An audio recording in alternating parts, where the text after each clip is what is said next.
The sea has a way of returning what it takes, but sometimes it returns only a piece.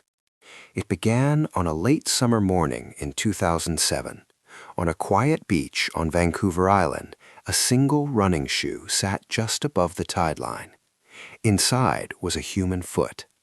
As word of the grim discovery spread, another shoe washed ashore, and then another.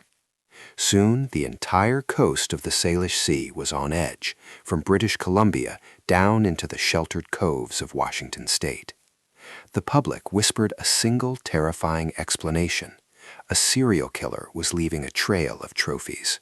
The pattern was as baffling as it was gruesome. The finds were scattered across hundreds of miles, often appearing after storms. The question wasn't just who, but how. How could a body be severed so cleanly, leaving only a foot, perfectly preserved inside modern footwear? Investigators turned their attention from suspects to the clues themselves, and they discovered the answer was not a weapon, it was the shoe. The lightweight, buoyant foam of today's athletic shoes acts as a life preserver, while the sturdy walls protect what's inside from the elements. The shoe itself was the reason these remains were surfacing. This is the unnerving science of water and flesh.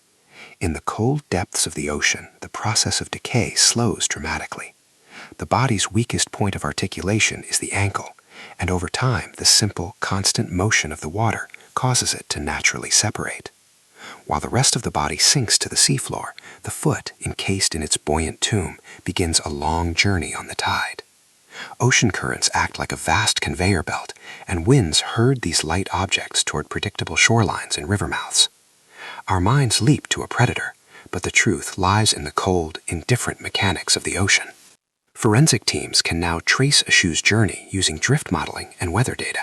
Professional documentary narrator with clear pronunciation and good pacing. They build genetic profiles, match shoe models to their year of release, and compare sizes against missing persons reports.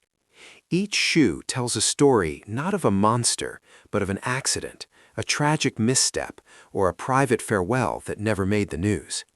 Science replaces horror with answers. And as our coastlines become more populated and our footwear becomes even lighter, these discoveries will only become more common, bringing closure to families who have waited years for the truth. The haunting reality is not a hidden killer, but the way ordinary gear and an indifferent sea can turn a personal tragedy into a public mystery.